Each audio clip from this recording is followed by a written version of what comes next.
Erokamano nyako Ramogi kuom kete Ramogi TV ne weche manyien e chenro mar migago en saa 10 mar odhiambo machiegni nyinga Ochieng Emmanuel.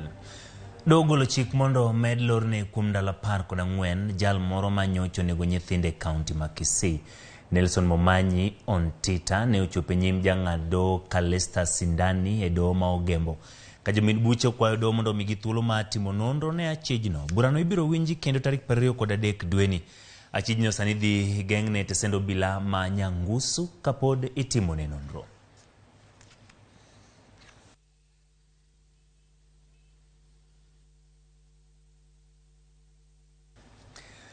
Anyuola moro e gwenge ma Mulo e sub-county ma Wendo koro product gi lit ka achiel kod luoro bang' wuodgi moro ma somo e skund sekondar mar Kamuda e kaunti ma Kisii e klas 12 ne olal miero otieno ma tarik 5 mar dweni. Familia ma japuonjre ni moyang kaka Joseph Odhiambo ma jagni 22 wacho ni japuonjre ni ne giwinjo ka goyo koko e otieno ma tarik 5 mar dweni kar saa 4 mar otieno. Ka bende kamin mare ne wuok oko mondo dhi orange to yudo ka onge ot kama oriko ne oninde kende. Nyamin japuonjre ni Helena Adhiambo wacho ni nyaka ne wadgi ni lal pok giyango kama entie. Familia ni wacho ni jogo ma ichich goni ne olal kode osebedo ka oronegi ote mondo gior omenda mondo giwe thuolo. Jatend obila e sub-county ma Wendo oseyango ni gidhi nyime kod timo nonro.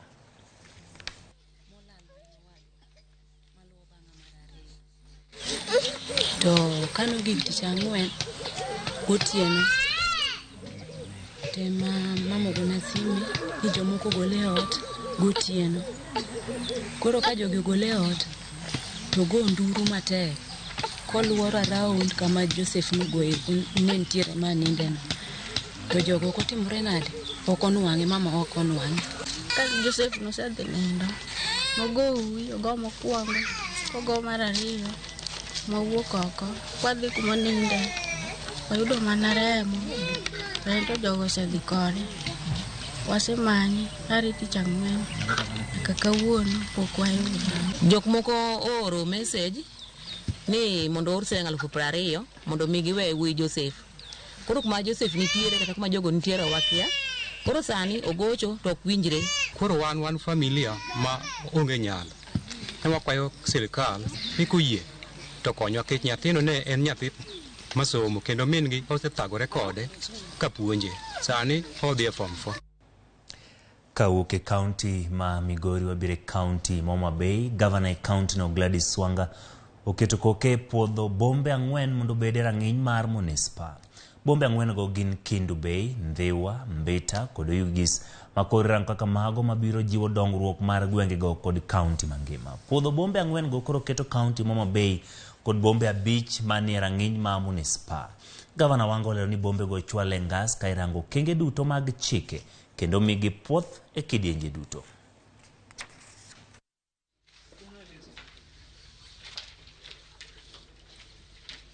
Kawuono waketo sei e charters 4 mag municipalities 4 manyien e Homa Bay County kimedo koro gi Homa Bay municipality mosebedo kinde gite. Mbita koro municipality, Ndhiwa koro municipality, Kindu Bay koro municipality, Oyugis koro municipality. Homa Bay be municipality matiende ni koro wan gi municipalities 5 e Homa Bay County ka. Sani iyudo ni nyaka nye devolution bi ji dar ko e gwenge ji dhi e taonde. Jomo dhi e taonde gi gidwa ni gibed gi pi, gidwa ni gibed gi street light, gidwa ni gibed gi sewage, gidwa ni mondo takataka ogol negi, gidwa ni mondo gigite otimre. Barabara be gidwa no los negi e taonde gi kaka gidhi mbele. Bedo ni magi municipalities koro yawo yo nomenda mondo bi mondo los weche mag dongruok e kuonde ma municipalities ntie. Omenda moa kuom development partners, donors mantie to gi omenda moa kuom investors. Kiwacho ni koro ma municipality ma urban area to nitie konyruok minyalo yudo moloyo ka en rural area.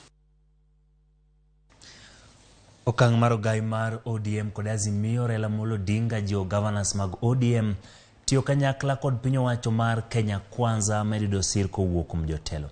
Jalup Gavana County ma Kakamega Ayub Savula, Jaod Bura ma Navaholo Emmanuel Wangwe kod Jaod Bura ma Ikolomani Bernard Shinali wacho ni okang'no nigi olemo kod ber mathoth weche mag dongruok kod uchumi ma pacho ka. Bende gipuoyo okang' mar piny owacho chiwo omenda mag dongruok mar kuonde chung' od bura magilero ni biro konyo e chenro mathoth kamoting'o omenda masiro somo mag bursaries e gor gwenge. Nimesikia rais aliweza kukashifu sana chama chetu ama muungano wetu wa Azimio ya kwamba itadidimia. Nataka kusema kwamba Azimio iko na Azimio imejengwa na vyama tofauti, vyama ya ODM, Wiper na vyama zingine, na sinajua kwamba tupo tayari kurudi kwa mchuano wa 2027 na Azimio ni muungano ambao huwezi kuuza namna hiyo. Na si kama Azimio, nashukuru wajumbe tumeshikana na tunaheshimu kwamba viongozi wetu bado, Mheshimiwa Raila, Mheshimiwa Kalonzo na Mheshimiwa Gideon bado wameendelea kuweka watu wetu pamoja. Kwa hivyo Azimio iko na itabaki kwa Azimio na itabaki kwa muungano wetu ambao tumeshikana. Jima oktine prabich manomiora kod IEBC e yiero maduong' mokadho e kaunti ma Kisii ywagore miyudo chudo magi kuwuok kuom duolno ka jogi manotiyo kar chung' bura Ramogi Rango North onywando clerks kod jogo manochung'ne kuonde yiero mawacho ni IEBC oserem miyogi chudo. Giseo jal manochung'ne IEBC e gwengego Wesley Ruto moserem chwalo kendo winjo ng'ur magi ne tend IEBC. Kata kamano apisani maduong' oyango ni chudo magi ne obedo kod ng'ukni matin ka gibiro yudo chudo machiegni ni.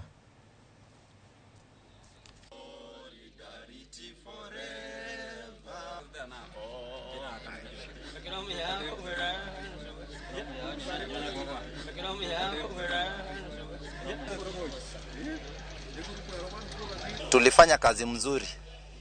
Kwa mfano mimi kama PO tulikuwa contracted for 13 days na rate ilikuwa 2000 per day.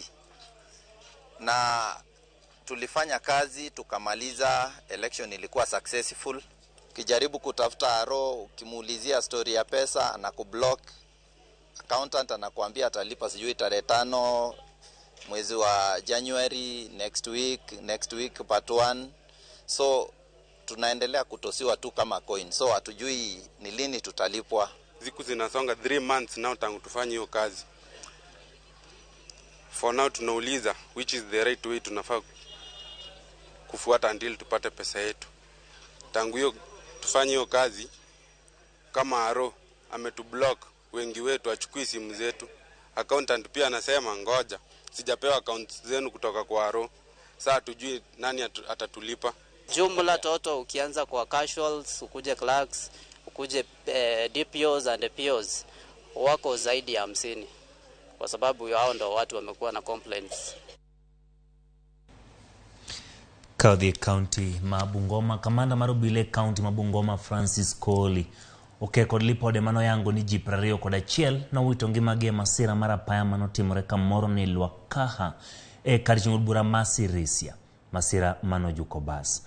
Mano manoting'o jowuoth ka Koli wacho ni apisas mag obila dhi nyime gi timo nonro ka gipedho dereba kod tandboy manolal tok masirano ne timore. Oyango ni basno ne oting'o jowuoth madhi Nairobi ka jowuoth 37 ne otonye masirano manotimore chieng' ngeso ka kwayo derepe mondo obed akicha, kolero ni thoth ji osewito ngimagi bang' derepe rem bedo akicha e kinde ma gitiyo kod apaya.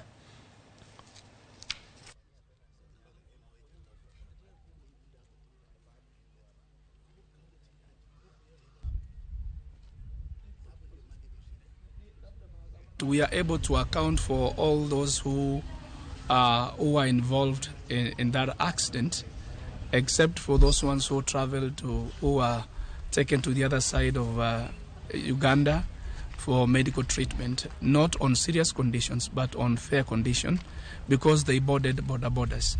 But for the 37 passengers those who we rescued, actually we ensured that they got medication at the right time, and I know most of them actually have been discharged. So we can report with a lot of confidence that not 21 as mentioned by other medias, outlets there, and to us is we have 37 that we can account for, and not 21 deaths. We only lost 3, 2 adults and 1 child. That's the number that we can confirm, and this is something that I want to request members of the fourth estate. Professional journalism needs to requires that they confirm facts with the police, and also they can confirm with the experts who are in charge of those various hospitals, the number of those ones who are recorded there and treated in their facilities. Riwruok ma jopuonj kupet bade ma Busia seuduol mandiko jopuonj tich kuom rem chwalo jopuonje ngas mamalo mag tich kod medo gi lemo kod rem kelo giko e thoth ng'ur ma jopuonje pacho ka kadho. Kotelne kod jagoro margi Moffat Okisai to kod jakom Charles Muhwana giyango ni ok gimor kod kaka TSC osemako mayot wach medo jopuonj lemo kod chwalo gi ngas mamalo. Bende gikwayo duol mochung'ne penje pacho ka NEC mondo med kwan omenda michulo jopuonje manono penj ma KCSE magiwacho ni nok kaluwore kod tich magitiyo to kod uchumi ma pacho ka moseidho. Gilero ni thoth jopuonj mawuok e gwenge mabocho rem bedo kod yuto tok tieko nono penj kaluwore ni omenda mathoth gitiyogo e weche mag wuoth. We want to go on record as a branch ambayo sasa inakashifu in the strongest terms possible the career progression guidelines has turned to be career retrogression misguidelines. Manake walimu sasa watakuwa wana stagnate in one particular job group for a very prolonged period of time. And as a result of that, we want to join other forces, the like-minded unionists, in advocating for the reintroduction of the schemes of service. Kama viongozi kutoka Busia, we are also demanding for our quota.